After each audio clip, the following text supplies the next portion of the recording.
Football gives you miracles, it gives you heroes, but sometimes it gives you heartbreak in its most dramatic form. And the 2006 Champions League Final? Oh boy, it gave us all three in just 90 minutes. This is why the 2006 Champions League Final was insane.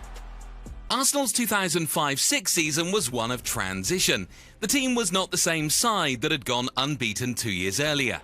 Patrick Vieira had left for Juventus, and younger players like Cesc Fabregas were starting to take bigger roles. The Premier League campaign reflected the instability. Arsenal finished fourth, barely securing a Champions League place for next season. But in Europe, something clicked. Thierry Henry delivered one of the greatest seasons of his career, scoring 27 goals and countless crucial goals in Europe. What a return! The backline, led by Kolo Touré, Sol Campbell and goalkeeper Jens Lehmann, found an unexpected rhythm, especially on the biggest nights. For the first time, Arsenal reached a Champions League final. No London club had ever done it before them. In a competition often dominated by Italian, Spanish and German powerhouses, Arsenal stood on the brink of history. They were not the favourites at the start of the tournament, but by the time they reached the final, the feeling was real. Arsenal could win it. This could be their crowning moment on the biggest stage in club football. The final wasn't just about Arsenal's journey, it was about the potential to change the club's identity forever. From a respected English force to European champions, every Arsenal fan believed this was the night the club would enter a new era. Arsenal's path to the 2006 Champions League Final started quietly in the group stage, but it quickly turned into something much bigger. Drawn into Group B alongside Ajax, Sparta Prague and Swiss side Thun, Arsenal were expected to progress, but few expected just how commanding their run would be. Their first game set the tone. Facing Thun at Highbury, Arsenal were stunned when the Swiss side equalised late in the match, but Dennis Bergkamp delivered a dramatic winner in stoppage time to seal a 2-1 victory. It wasn't a flawless start, but it showed Arsenal's ability to grind out a result when things got messy.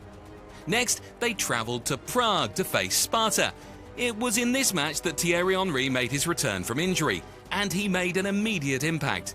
Coming off the bench, he scored both goals in a 2-0 win, becoming Arsenal's all-time leading scorer. It was a defining moment early in the campaign, and it gave Arsenal momentum. They then hosted Sparta Prague at Highbury and once again delivered a strong performance, winning 3-0 with goals from Henry, Robert Pires and Robin van Persie. Arsenal were beginning to find their rhythm, not just winning, but winning convincingly. The fourth match brought Ajax to London. Arsenal managed a 2-1 win thanks to goals from Van Persie and Pires, in a game that saw them dominate possession and control the tempo.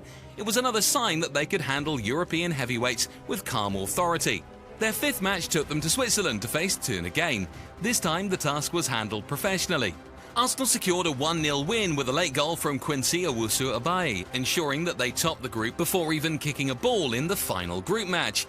The final group stage against Ajax in Amsterdam ended in a 0-0 draw. With qualification already secured, Arsenal rotated heavily, resting key players and managing to avoid defeat. When it was over, Arsenal had won 5 games, drawn 1 and topped the group without a single loss. They scored 10 goals, conceded just 2 and quietly sent a message to the rest of Europe: this team was not to be taken lightly. In the round of 16, Arsenal faced Real Madrid, a side packed with legends: Zidane, Ronaldo, Beckham and Roberto Carlos. It was a matchup that should have ended Arsenal's dream, but instead it defined them. At the Santiago Bernabeu, Arsenal stunned the world. Thierry Henry scored one of the greatest individual goals in Champions League history, weaving past defenders and finishing with precision. Arsenal won 1-0 in Madrid and held firm in the return leg at Highbury to progress. It was their first ever victory against Spanish opposition on Spanish soil, and it came at the perfect time. The quarter-finals brought another daunting challenge: Juventus. The Italian champions arrived with a midfield led by former Arsenal captain Patrick Vieira, a detail that only heightened the emotional weight of the tie. Arsenal dominated the first leg at Highbury, winning 2-0 with a commanding performance. Fabregas secured the opener and Henry added the second, but it was the way Arsenal controlled the game that was most impressive.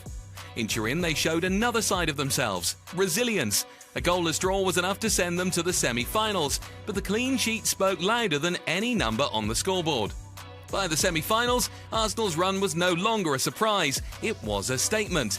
They faced Villarreal, a side that had quietly carved out its own underdog story. The first leg at Highbury was tight, but Kolo Touré's scrappy goal gave Arsenal a 1-0 lead to take to Spain.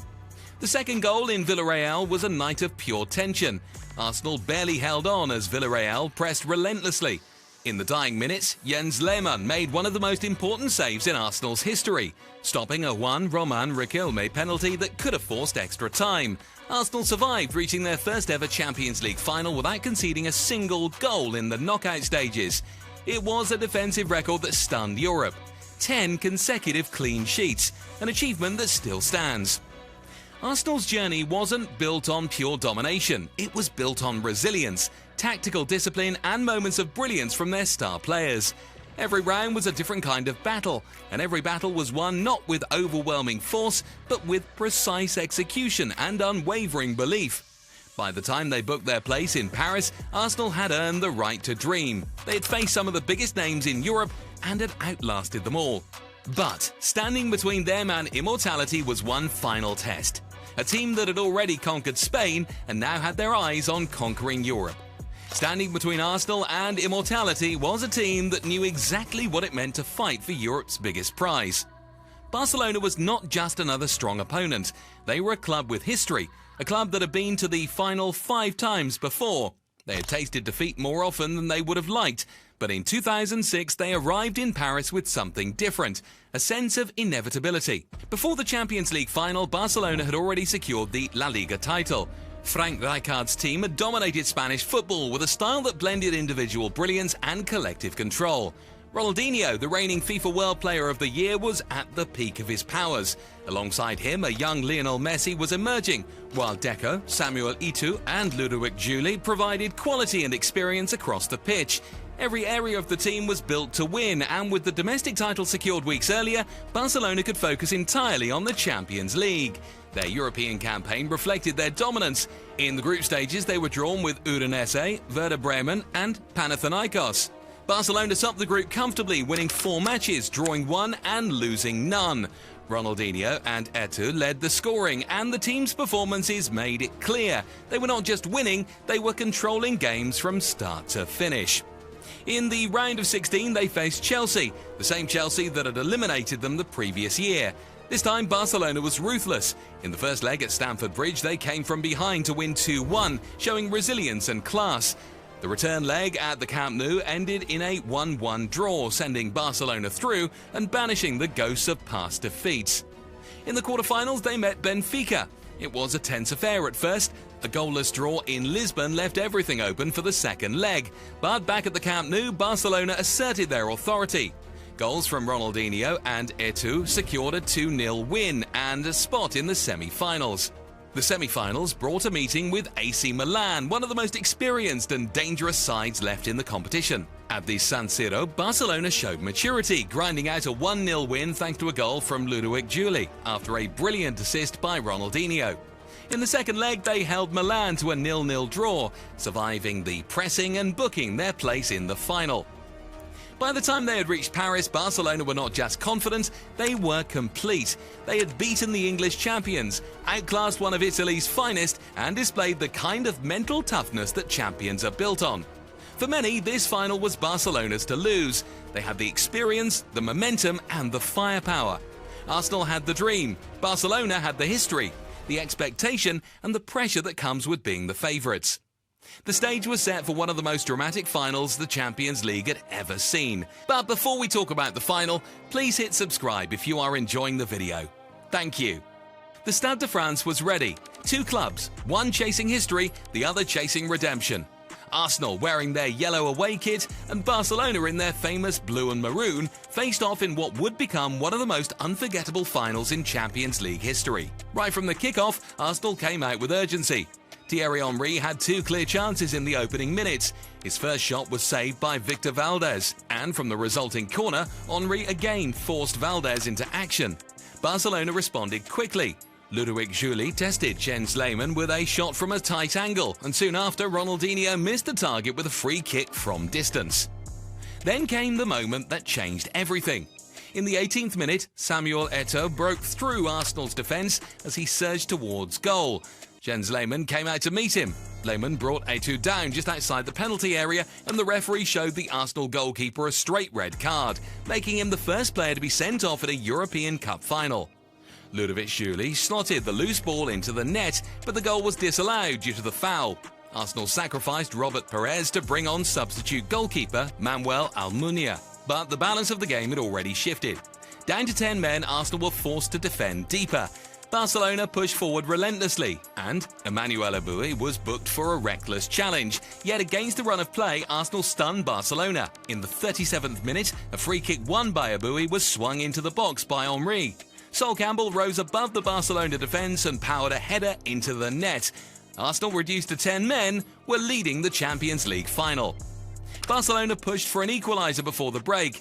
Etched came closest, forcing a fingertip save from Almunia that deflected onto the post. But Arsenal held on, and at half-time they were still ahead, clinging to a fragile 1-0 lead. When the second half began, Barcelona made changes, bringing on Andre Iniesta for Edmilson. Iniesta quickly tested Almunia with a low shot, but the Arsenal keeper was alert. Arsenal, despite their disadvantage, created chances to extend their lead. Alexander Lieb shot wide after being set up by Henry, and both Henry and Freddie Ljungberg had opportunities saved by Valdez. Then another golden chance fell to Henry, clean through on goal, but once again he was denied by the Barcelona goalkeeper. Barcelona needed something different, and it came in the form of Henrik Larsson. Introduced in the 61st minute, Larsson immediately changed the game. Arsenal made their adjustments, bringing on Mathieu Flamini for Cesc Fabregas, trying to preserve their lead.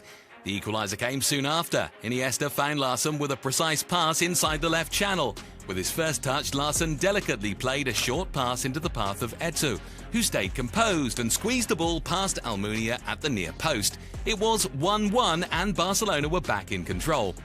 Just minutes later, Barcelona struck again. Larsson, once more involved, combined with Giuliano Belletti, who had come on for Oliger. Belletti raced into the right side of the penalty box, took the return pass and fired a shot through Almunia's legs at the near post. In the blink of an eye, Barcelona had turned the final on its head. Arsenal, desperate to respond, replaced Leb with Jose Antonio Reyes, hoping for one last spark, but Barcelona remained composed. Juli had a chance to kill the game off completely, but shot straight at Almunia. As time wound down, Larsson, pivotal in both goals, received a yellow card for impeding Almunia and wasting time. When the final whistle blew, Barcelona had secured a 2-1 victory. Arsenal's dream was over. They became the first English club and just the third club overall after Hamburger SV and Fiorentina to finish as runners-up in all three major European competitions: the European Cup, the UEFA Cup, and the now defunct Cup Winners' Cup. The 2006 Champions League Final was a night of bravery, heartbreak, and ultimate triumph. A match that would be remembered not just for the football, but for how a single red card reshaped everything that followed. But even today, nearly 2 decades later, one question still lingers. One moment that people still debate changed everything. Was Jens Lehmann's red card truly fair? Well, let me know in the comments section, and don't forget to subscribe to the channel. Thank you.